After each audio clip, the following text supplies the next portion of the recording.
TBR టీవీకి స్వాగతం. వరద బాధితులను ఆదుకునేందుకు జ్యోతుల నెహ్రూ ఫౌండేషన్ ఆధ్వర్యంలో చైర్మన్ జ్యోతుల నవీన్ కుమార్ సమక్షంలో పెద్ద ఎత్తున వాహనాలలో 40,000 బిర్యానీ ప్యాకెట్లు, 1,00,000 వాటర్ ప్యాకెట్లను విజయవాడకు తరలించారు. మంగళవారం మధ్యాహ్నం జగ్గంపేటలో టీడీపీ కార్యాలయం నందు యొక్క వాహన శ్రేణిని జగ్గంపేట ఎమ్మెల్యే జ్యోతుల నెహ్రూ జెండా ఊపి వాహనాలను ప్రారంభించారు. ఈ సందర్భంగా జ్యోతుల నెహ్రూ మాట్లాడుతూ అనుకోని అతివృష్టి కారణంగా విజయవాడలో 100 సంవత్సరాల తర్వాత వచ్చిన వరదల వల్ల పంటలు, ప్రజలు తీవ్రంగా నష్టపోయారన్నారు. ముఖ్యమంత్రి చంద్రబాబు నాయుడు ఎప్పటికప్పుడు ప్రభుత్వ యంత్రాంగాన్ని సమీక్షిస్తూ స్వయంగా సహాయక చర్యలు అందిస్తూ బాధితులను ఆదుకున్నారన్నారు. బాధితులని ఆదుకున్నందున ఇవాళ 40,000 ప్యాకెట్లు తీసుకువెళ్లడం జరిగిందన్నారు. పులివెందుల ఎమ్మెల్యే ప్రతిపక్ష నేత అర్హత ఇవ్వాలంటూ పోరాడుతున్న జగన్ కనీసం బాధితురాలకు వాటర్ ప్యాకెట్లు కూడా ఇచ్చిన దాఖలాలు లేవన్నారు. బాధితులను పరామర్శించి ధైర్యం చెప్పాల్సింది పోయి ఇది ప్రభుత్వ వైఫల్యం అంటూ అనడంపై జ్యోతుల నెహ్రూ మండిపడ్డారు. ముఖ్యంగా ఏనాడు పరదాలు దాటి బయటికి రాని జగన్ మొట్టమొదటిసారి మోకాల వరకు లోతు నీటిలో 4 అడుగులు వేయడం ఆశ్చర్యకరమన్నారు. దీనికి కారణం కూడా ప్రజలే అని తెలుసుకోవాలని నెహ్రూ సూచించారు.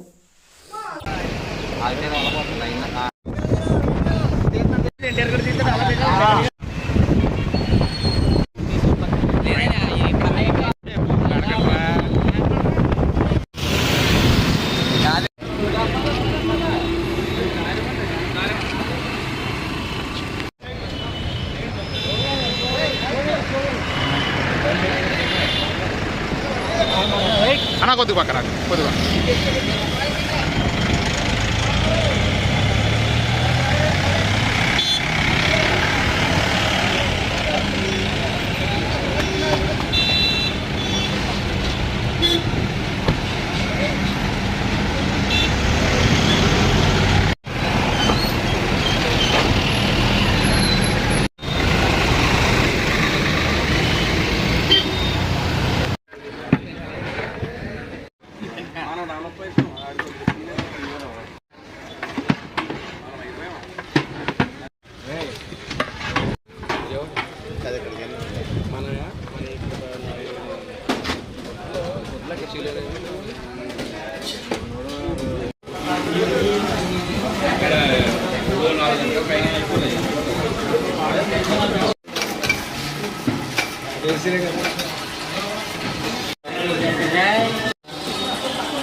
జనం కిందకి దింపారు. మొదలైతే నీళ్ళు నడిచాడు 4 అడుగులు. అది కూడా నేనైతే అనుకుంటాను అది కూడా జనం దింపారని మాత్రం అనుకోడు. ఏదో నటిస్తున్నాను నటించాడు కాబట్టి నటిస్తున్నాను అనుకుంటాడు. కానీ జగన్మోహన్ రెడ్డి ఒక ఎల్డర్గా నీకు నేను సలహా ఇవ్వదలిచాను. ముందు మనిషి కష్టంలో ఉన్నప్పుడు వాడిని ఆదుకోవడానికి ప్రయత్నం చేయి.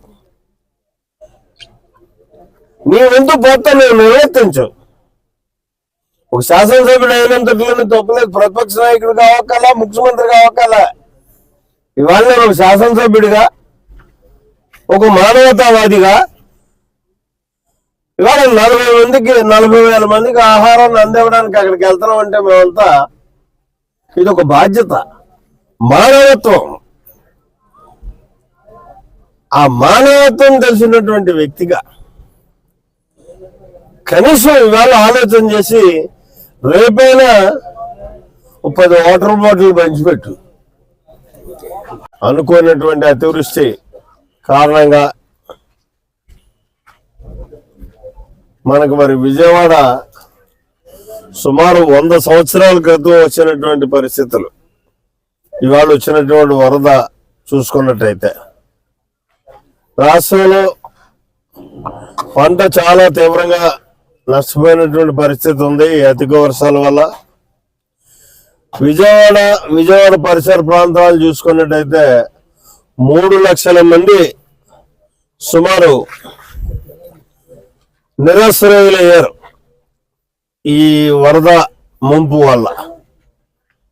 అయితే ప్రభుత్వం మనం చూస్తున్నాం, చంద్రబాబు నాయుడు గారు ఈ వరద ప్రారంభమైన దగ్గర నుంచి కూడా నిత్యం బాధితులతోటే మమేకమై వాళ్ళకు మనోధైర్యాన్ని ఇస్తూ ఎక్కడికక్కడ వాళ్ళందరినీ కూడా ప్రభుత్వ యంత్రాంగాన్ని అంతా అలర్ట్ చేసి మరి బాధితులు ఆదుకుంటున్నటువంటి పరిస్థితి ఉంది. అయితే ఆయన ఇచ్చినటువంటి పిలుపు మేరకు మనం ఎప్పుడు కూడా ఇటువంటి ఏదైతే విపత్కర పరిస్థితులు వస్తుంటాయో అటువంటి బాధితులందరినీ ఆదుకోవడానికి ముందుండేటటువంటి మా యంత్రాంగం కార్యకర్తలు ఇవాళ అదే రకంగా విజయవాడలో తీవ్రంగా నష్టపోయినటువంటి కనీసం ఆహారం కూడా దొరకనటువంటి పరిస్థితుల్లో ఉన్నటువంటి ఈ పరిస్థితిని గ్రహించి ఇవాళ జ్యోతుల నెహ్రూ ఫౌండేషన్ ద్వారా సుమారు ఒక 40,000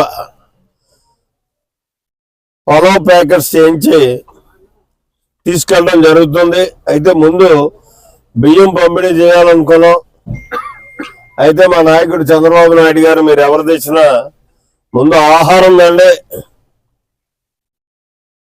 తెచ్చి ఇక్కడ ఆదుకోండి, ప్రజలు ముందు ఆదుకోండి, తర్వాత మనం సెకండరీ వాళ్ళంతా కూడా వాళ్ళ ఇళ్ళకి వెళ్ళి యథాతథ స్థాయిలో ఉన్నప్పుడు మనం ఏం చేద్దామన్నా చేద్దాం ప్రభుత్వ పరంగా కానీ మీ అందరి సహకారంతో కానీ చెప్పిన మేరకు ఇప్పుడు బయలుదేరి రాత్రికి 40,000 మందికి మన జగ్గంపేట నియోజకవర్గం అలాగే జ్యోతుల నెహ్రూ ఫౌండేషన్ ద్వారా ఆహారాన్ని అందించేటటువంటి కార్యక్రమానికి శ్రీకారం చుట్టాం. 1,00,000 వాటర్ ప్యాకెట్లు కూడా తీసుకెళ్ళడం జరుగుతుంది. ఎందుకంటే అంతా నీరు ఉంటుంది, తాగడానికి పరిస్థితులు ఉండవు, అనుకూలించవు. కాబట్టి ఈ వాటర్ కూడా అతి ముఖ్యం కాబట్టి దాన్ని 1,00,000 వాటర్ ప్యాకెట్లు కూడా తీసుకెళ్తాం. మరి దీనికి సహకరించినటువంటి మిత్రులందరికీ కూడా మనస్ఫూర్తిగా నేను అభినందనలు తెలియజేసుకుంటూ, అయితే ఇటువంటి విపత్కర పరిస్థితులు వచ్చినప్పుడు రాజకీయాలకు అతీతంగా రాజకీయ నాయకులు ఆలోచన చేయాల్సినటువంటి అవసరం ఉంది. ఆ ఆలోచనతో ఇవాళ ఈ కార్యక్రమాన్ని మేము తీసుకోవడం జరిగింది. మా నాయకుడు చంద్రబాబు నాయుడు గారు చూసుకున్నట్టు మన నాయకుడు మన ముఖ్యమంత్రి గారు ఒక బాధ్యత ఉన్నటువంటి వ్యక్తిగా బాధితులతో నిత్యం తిరుగుతూ రాత్రి 3 గంటల దాకా కూడా ఆయన ఎక్కడ నిద్రపోకుండా తిరిగి ఒక మనోధైర్యాన్ని కల్పిస్తుంటే మరి పులివెందుల ఎమ్మెల్యే గారు ఆయన ప్రతిపక్ష నాయకుడు కూడా కాదు. అయినా నాకు ప్రతిపక్ష నాయకత్వం కావాలి అని కోర్టులకు వెళ్తున్నటువంటి పరిస్థితి. మరి ఆ బాధ్యత ప్రజల కష్టాల్లో ఉన్నప్పుడు కూడా తీసుకోవాల్సినటువంటి అవసరం ఉంది. నేను వచ్చి ఏం చెప్తాడండి, రాష్ట్ర ప్రభుత్వం వైఫల్యం చెందింది, అందుకే వరద వచ్చేసింది. ఏంటి రాష్ట్ర ప్రభుత్వం కానీ గొడిగెత్తే నీరు ఆగిపోద్దా? ఇది విపరీతమైనటువంటి వర్షం, 40 సెంటీమీటర్లు కూడా ఒక్కొక్క ప్రాంతంలో కురిసినటువంటి పరిస్థితి ఉంది. అనుకునేటువంటి పరిస్థితుల్లో క్రౌడ్ బరస్తాయి, ఇవాళ విపరీతంగా వరదలు వచ్చినటువంటి పరిస్థితి ఉంది. ఈ పరిస్థితులను కూడా తెలుసుకోలేనటువంటి మూర్ఖత్వంతో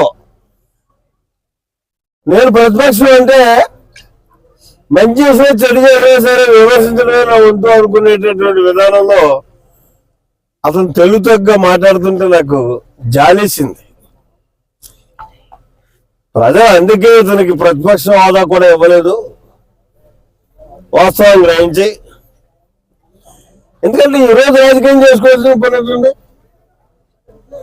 నువ్వు కనీసం ఒక వాటర్ ప్యాకెట్ తెచ్చావా? ఎవరు నువ్వు వాదుకున్నావు? నువ్వు కానీ నీ పార్టీ కానీ వాళ్ళ